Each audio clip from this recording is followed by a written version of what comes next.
Welcome, everybody. This is Matt and Steve SC with Moletrap, OSL. We forgot to say who was starting that there, so it was I didn't really know. But there's J-Donk, he's a sexy beast, and this is the round of 36. Stork versus ggaemo, and other things that we can do to make fun of his name. So, he beats out Sky High, playing okay. And then just gets kind of owned by Stork and his miraculous panty-wetting storms. So look at that. Look at that beast. Well, I mean, that's... yeah, I mean, in StarCraft, decent players can win. Right. You know, decent players can win. But it's, you know, there's a difference between players who win and players who are really, really good. And then, I mean, Stork is really, really, really good. And Bisu is really, really good. Even though he lost to Shine, you know, that doesn't mean Shine is a good player necessarily. So, Absolutely. I mean, just by the law of percentages, I mean, the best players, I mean, the best percentage ever is, you know, J-Dong having 80% in ZVZ. Actually, it's not the best percentage ever. The best percentage ever was I Love Uv winning his first 27 televised games versus Zerg in a row.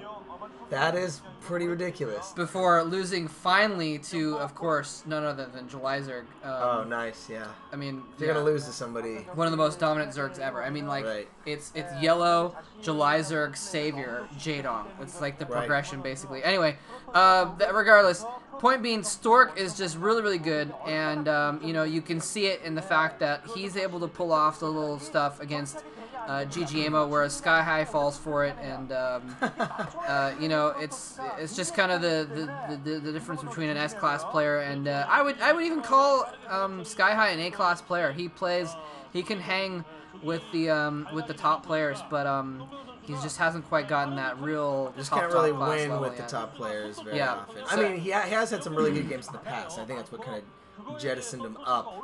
But I think he needs to prove himself a little more. Yeah. Anyway, we'll see if ggaemo can pull something out. You know, maybe he can actually pull a win. Stork has been known to fail miserably on random occasion against people he should completely win against. And so anything is possible here. Scout in the wrong direction, so he may have to put down a cannon here before his Nexus, depending on how long it'll take him there. It looks like it was an overpull, which we don't see very often, nearly as often at least. Usually it's just like a quick 9 pull or something like that. So overpull for ggaemo, and obviously they're denoting there, you know, seeing if there's going to be any gas being built, which would denote, you know, possibly getting an expansion up and running. But normally you'd see the hatchery there, so we're not going to see any gas. We're not going to see the hatchery right now. We are going to probably see, well, we might see the hatchery. See the hatchery next. Right, but we are going to also see the quick aggression. So there's the hatchery going out. And, well, getting a little pot shot, and it looks like Stork not really concerned at this moment with trying to block. Come on, Stork. Well, his main priority was seeing if there was a pool or not. First, right. Although he should have known by the fact that there was no hatchery at the expansion. Right, the hatchery should have already been there, and, oh well, but Stork's going to keep that probe alive for the next 10 minutes, so... although I guess he may have been worried about, like, a 5 pool or something like that, since... desperation. You know, desperation 5 pool. So he did get the Nexus down early, actually. He had to go for the Forge first, but he decided he was safe enough to go for the cannon there.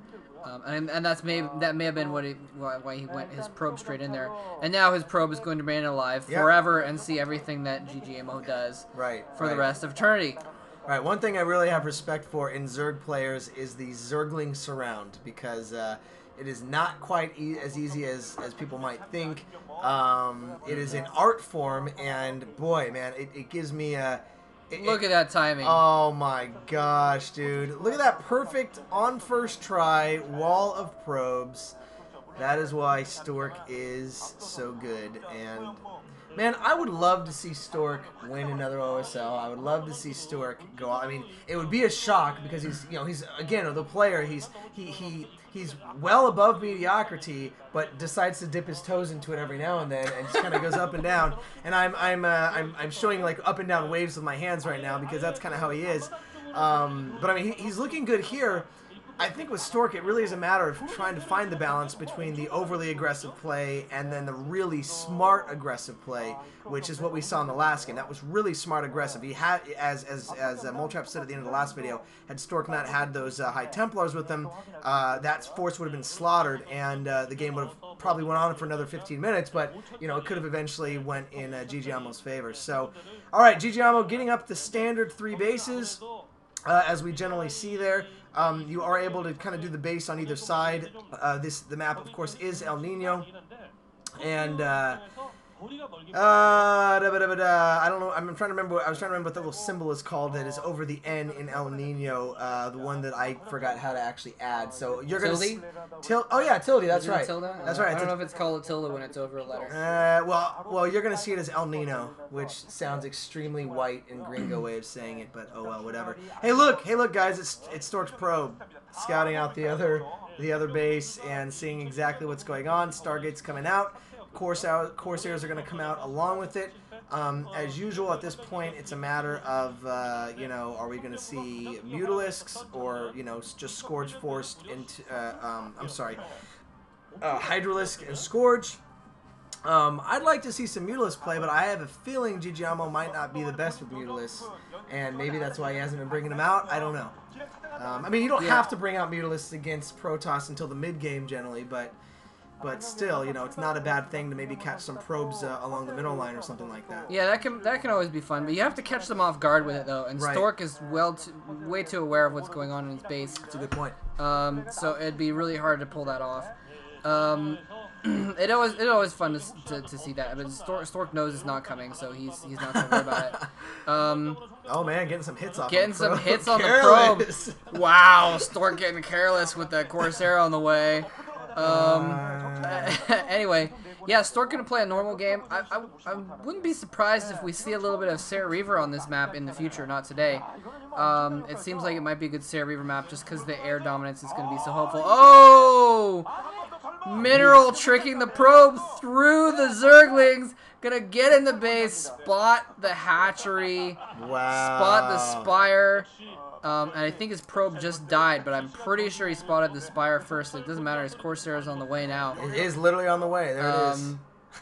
So wow, Stork's hero probe, seeing everything. Wow. Stork is, and that is also one of the hallmarks of the real top class players is being able to use that information to do exactly the right thing, to respond correctly. And wow, 2 Corsairs are gonna hammer down 2 Overlords. Before he's able to do anything. He's not supply capped though, interestingly He will be in a second here. But he may be soon. Although Scourge are about to pop, so Stork needs to be a little careful. Or Zerglings. What Moletrap was saying by the mineral trick as well is if you click a worker on a mineral patch, then it tends to go through units. So Stork was able to use that trick, click on one of the mineral patches, and actually go through the Zerglings before they could get enough attacks. So, which is quite fun. Nothing I ever think about while I'm playing, but that's why I'm a Z-class player and not an S-class player. All right, so we have the Dark